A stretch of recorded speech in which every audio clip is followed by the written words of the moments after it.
Un antiguo hallazgo aporta información sobre la iglesia primitiva. El mosaico de Megido data de hace casi 2000 años y los expertos creen que decoraba uno de los primeros sitios de culto cristiano en Israel.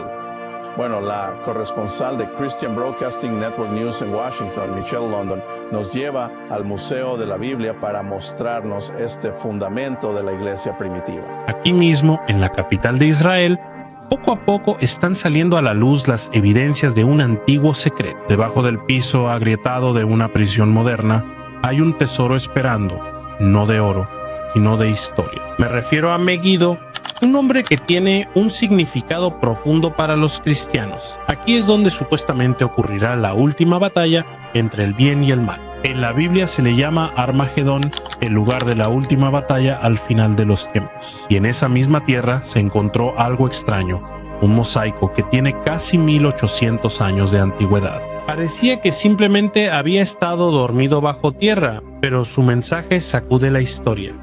Se encontró una inscripción allí que claramente decía al Dios Jesucristo. Y si lo piensas, esto fue antes del emperador Constantino, antes de que se hicieran los credos y antes de que el cristianismo se volviera oficial en Roma. Pero ya había personas que grabaron una declaración valiente, que Jesús no era simplemente un hombre, sino Dios, y fue encontrado aquí mismo en el lugar donde tiene un papel importante en la profecía de los últimos tiempos o el fin del mundo.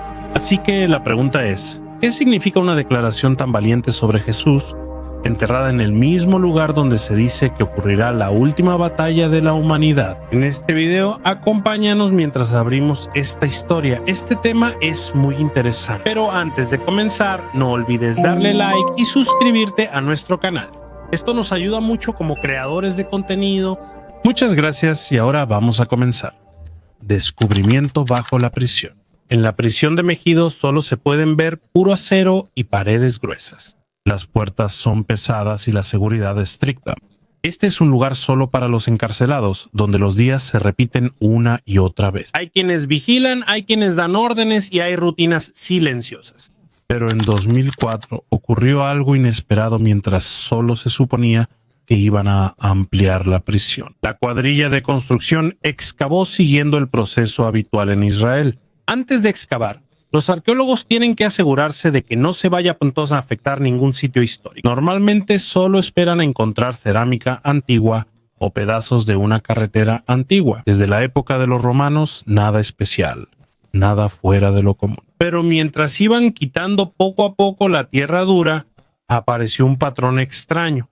Pequeños pedazos de azulejos cuidadosamente acomodados, con curvas, con diseño, hasta que vieron un mosaico y era evidente que no era una decoración común, no era parte del baño, no era solo para embellecer el patio, era diferente, tenía un significado más profundo. Descubrieron un espacio oculto de adoración cristiana, un pequeño, silencioso y olvidado cuarto donde los primeros creyentes rezaban a Jesús en una época en que el cristianismo aún estaba prohibido en Roma. En paredes grandiosas, sin altar, sin estructuras lujosas. Solo un piso, pero lleno de historias. Aquí posiblemente se reunieron los primeros cristianos, tranquilos, en secreto, rezando.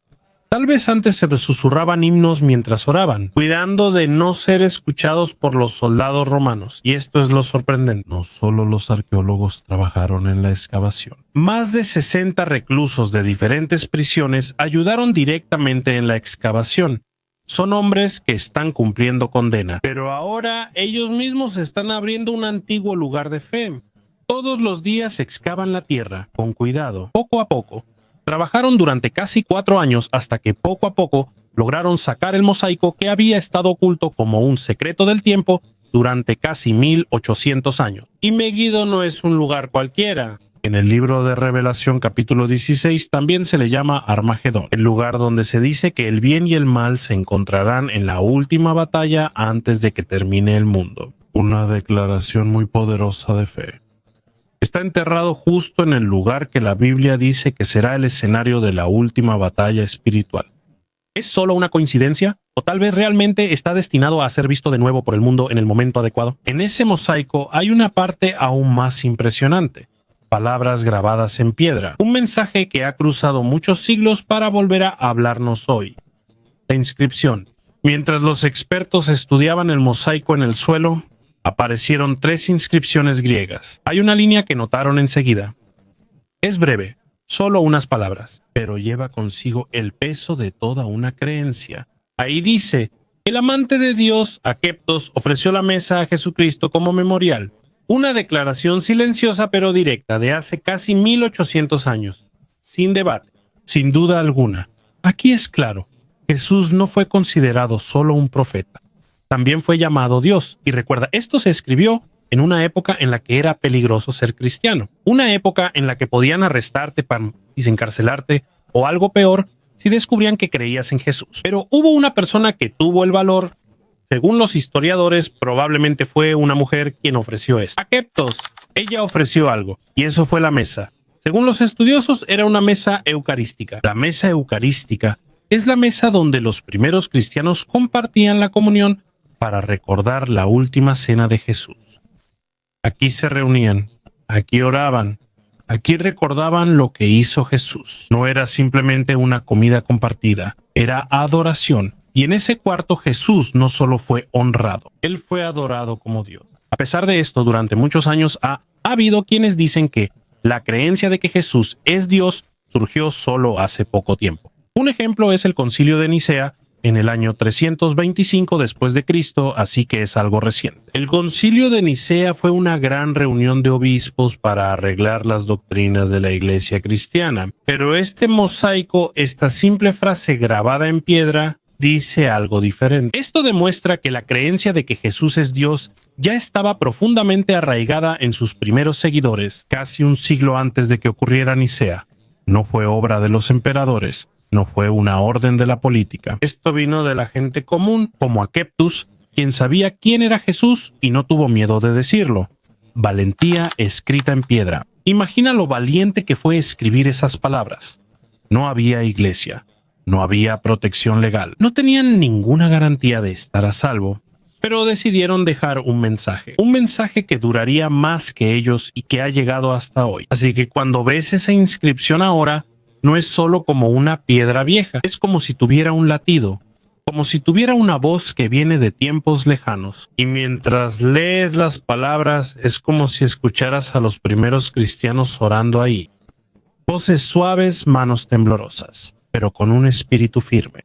Quizá por eso hasta ahora ese mensaje sigue teniendo impacto. En el libro de Apocalipsis, capítulo 5, versículo 13, hay una imagen del cielo donde todas las criaturas alaban al que está en el trono y al Cordero. El Cordero es símbolo del sacrificio de Jesús según el Nuevo Testamento, pero en el suelo de una pequeña habitación en Megido ya podemos ver esa alabanza. Silencioso, fiel y lleno de fe. Creado por personas que vivieron antes de que se comprendiera la historia completa de Jesús. Es como si el cielo y la tierra se unieran.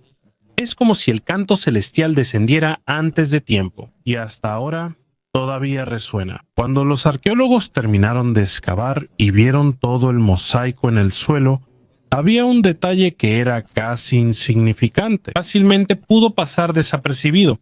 Una figura de pez. Para la gente moderna de hoy, tal vez solo pensemos que es un diseño o una simple decoración, especialmente porque el lugar está cerca de las zonas de pesca de la región. Pero para los primeros cristianos, ese pez tenía un significado diferente, profundo, símbolo de la fe. En griego, el pez se llama ichthys. Pero no es solo una palabra. Cada letra de ichthys es un acrónimo de una declaración. Isos Christos Theoios Soter, que significa Jesucristo, Hijo de Dios, Salvador. Es una forma discreta de decirlo: Jesús es Dios. Él es el Salvador. Recuerda que en esa época ser cristiano era peligroso. No era una época en la que pudieras expresar tu fe libremente. En esa época te arrestaban o mataban solo por seguir a Jesús, por eso usaban símbolos. Un pez dibujado en la arena, una marca secreta en la pared. Eso era suficiente para decir: yo también soy su seguidor. No estás solo. Pero en Megido ellos eran más valientes. No solo bordaron un pez o lo dibujaron por un momento, lo tallaron en piedra. Colocado directamente en el suelo de su lugar de adoración, era visible para todos. No estaba oculto. No fue superficial, no se escondían por miedo. Así de valiente era esta comunidad. No solo se escondían para sobrevivir, tenían raíces, tenían convicciones, y era claro a quién adoraban. El pez en las Escrituras no solo es un símbolo secreto, también tiene un fuerte vínculo con la Biblia. El mismo Jesús lo dijo: a Pedro y Andrés, Mateo capítulo 4, versículo 19. Síganme y los haré pescadores de hombres. Para los primeros creyentes esto no se olvidó. Sabían que formaban parte de la misión, compartir buenas noticias y guiar hacia Jesús. Y hay más. El milagro de los panes y los peces, alimentar a 5,000 personas, no se trata solo del hambre. 5,000 personas según el Evangelio. Esto muestra que Dios multiplica una pequeña ofrenda y hace que lo que tenemos sea más que suficiente. Por eso, para ellos, el pescado recuerda la provisión divina. La provisión divina es ayuda o bendición que viene de Dios. Un Dios que actúa, ve la necesidad y cuida. El símbolo y el nombre uno al lado del otro. Así que cuando ves el pez cerca de la inscripción al Dios Jesucristo, puedes sentir más el peso de su fe. No solo honran a Jesús como maestro, no solo es un líder o profeta. Proclaman que Él es el Hijo de Dios, su Salvador. Silencioso, respetuoso, pero firme y grabado en piedra.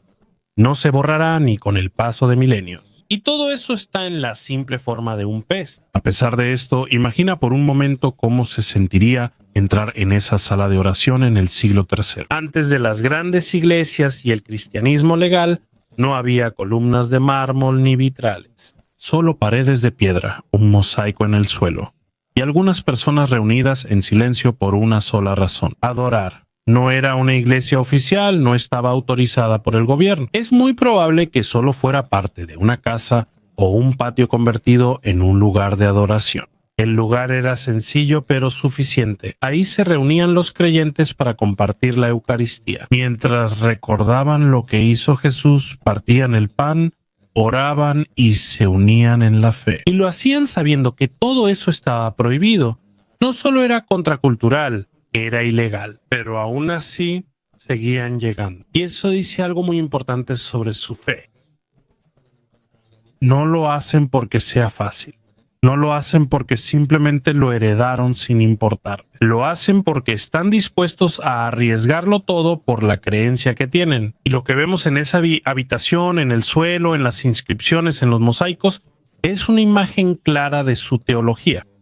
Teología, comprensión de un grupo sobre quién es Dios y cómo se le adora. Un estudio profundo de la creencia. Ellos no se preguntan quién es Jesús. No están buscando una respuesta. Para ellos el asunto está cerrado. Jesús es Dios. Él es el Salvador y merece adoración. A veces hasta da pena pensarlo, ¿no? Pues hoy en día la fe es libre. Es fácil ir a la iglesia. Incluso hay ocasiones en que se vuelve solo una rutina o un hábito. Por eso a veces olvidamos lo difícil que fue el precio que se pagó antes por esto. Por eso surge una pregunta débil en el pecho, pero claro. Si el peligro sigue siendo el mismo hoy, ¿nos reuniríamos todavía como ellos? ¿Seguiríamos escribiendo nuestras creencias en los lugares donde vivimos, trabajamos y nos reunimos, aunque sepamos el alto precio? Eso fue justo lo que hicieron. Y lo que dejaron en ese silencioso salón de oración no es solo parte de la historia. Es un desafío, un testimonio, un recordatorio de lo mucho que se luchó por la fe que hoy disfrutamos libremente. Actualmente circulan muchas historias en conferencias, documentales y libros modernos. La idea de que supuestamente Jesús no era adorado como Dios al principio. Según su versión, al principio solo era un maestro común. Su reputación solo creció con el tiempo. Se añadieron más historias. Y después de algunos siglos fue entonces cuando los líderes poderosos y los teólogos lo hicieron divino. Teólogo, una persona experta en el estudio profundo de doctrinas o creencias sobre Dios. Esta teoría suena bien, parece lógica y es fácil de repetir. Pero el suelo de Megido silenciosamente se opone a esto, porque aquí lo que tenemos no es una suposición, no es una tradición que se pueda debatir. Esto es evidencia arqueológica, un mosaico incrustado en el suelo del lugar de culto, construido alrededor del año 230 después de Cristo. Y ahí está claramente escrito: al Dios Jesucristo. Esto no es una leyenda, no es una exageración poética, una declaración directa y sencilla de adoración, proveniente de gente común, incluso antes de que Roma le diera cualquier tipo de protección legal al cristianismo. Esto no lo escribió un emperador, un concilio, ni un teólogo, un creyente local, quizá una mujer como Akeptus. Fue quien ofreció ese mosaico para honrar al Señor.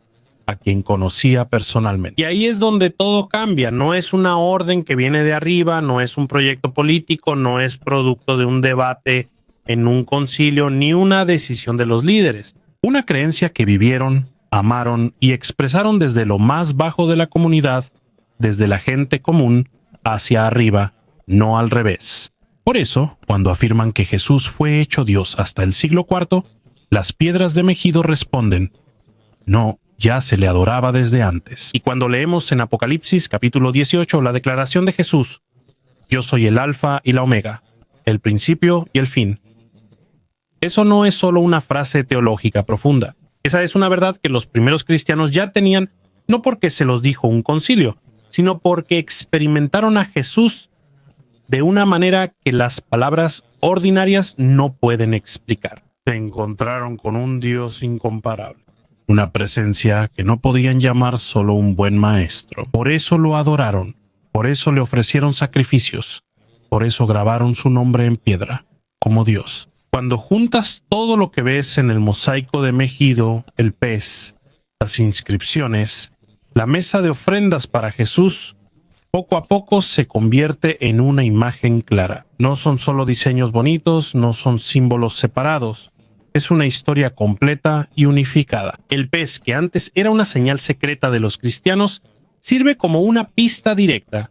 Jesús es el Salvador. La mesa ofrecida como memorial para Jesús no es un objeto ordinario. Eso era el centro de la adoración en la antigüedad, donde los creyentes se reunían para la comunión y para recordar lo que hizo Jesús. Y cuando miras la misma habitación, el espacio silencioso, la oración, la manera en que el nombre de Jesús está puesto como Dios, todos los elementos son como hilos que están conectados entre sí. Forman una imagen clara. Reconocieron a Jesús como Dios. Es difícil no recordar lo que dijo Jesús en Juan capítulo 6. Yo soy el pan de vida. Él no solo da el pan, Él mismo es el pan de vida. Y esa declaración vino después de que alimentó a 5,000 personas usando solo unos pocos pedazos de pan y pescado. No se trata solo de hambre o compasión. Es una demostración de quién es Él. Y esto los primeros cristianos lo vieron claramente. Ellos no separaron los milagros de Jesús de su identidad para ellos. El que multiplicó los peces y los panes, el que estuvo con ellos en la comunión. Al que llaman Salvador es un solo Dios. Así que cuando miras este mosaico, no solo estás viendo una obra de arte antigua. Es como si estuvieras en medio de una profunda declaración de fe, grabada no en papel, sino en azulejo y piedra, hecha por manos seguras de lo que dicen. Esto no es un espectáculo, no es decoración. Es adoración como declaración, adoración como identidad, adoración como su teología, un entendimiento más profundo de quién es Dios y por qué se le adora. Y el pequeño cuarto de oración en Megido, aunque no tenía una apariencia grandiosa, habló más fuerte que las catedrales más grandes. Contó la historia de Jesús no solo como un recuerdo, sino como un Dios que ellos experimentaron, no solo como maestro o profeta, sino como el pan de vida y como Dios que estaba en medio de ellos. Al final debemos responder una pregunta importante. ¿Por qué es importante esto ahora? ¿Por qué deberíamos prestar atención a un antiguo mosaico encontrado debajo de una prisión en el norte de Israel? La respuesta es simple pero profunda.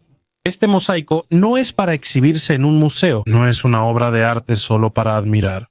Es una voz del pasado, una voz que sigue empujando hacia afuera, incluso después de casi 2000 años. Y lo que dice esa voz es que los primeros seguidores de Jesús no estaban confundidos, no dudaban y no esperaban permiso para creer. Ellos ya sabían a quién adoraban. Y lo que dejaron fue más que piedra y símbolo. Es evidencia. Evidencia que da peso a los evangelios. Evidencia que muestra que lo que creía la iglesia primitiva no fue inventado poco a poco. Ya estaba vivo, se practicaba, se respetaba y se adoraba en lugares secretos como Megido. Para los creyentes de hoy esto es alentador. Significa que nuestra fe no se basa en leyendas o cuentos populares, sino en la historia, en el verdadero testimonio, en palabras grabadas no solo en la Biblia, sino en la misma piedra. Y para aquellos que dudan, para los que piensan que la divinidad de Jesús fue solo una invención de la política o de grandes instituciones en siglos posteriores, este mosaico trae un desafío silencioso pero firme. Si Jesús no fue reconocido como Dios desde el principio, ¿por qué grabaron la creencia, eso en el mismo piso de su lugar de adoración? ¿Por qué se atreverían a hacerlo? ¿Por qué se pondrían en peligro si no creyeran en esto de verdad, profundamente y de todo corazón? En estos tiempos en que el mundo se ha vuelto más cínico, más desconfiado, más duro de corazón cuando se trata de la fe, este descubrimiento es como un recordatorio silencioso que sigue luchando. Nos recuerda que la verdad no siempre está en la superficie. A veces está bajo tierra. A veces espera en rincones que pasan desapercibidos pero nunca desaparece. Y ahora que ese mosaico ha sido desenterrado de nuevo, vuelve a hablar. Muestra el valor del primer culto, la claridad de su fe y la verdad inmutable sobre Jesús. Y quizá la razón por la que esto aparece ahora es porque necesitamos este mensaje más que nunca.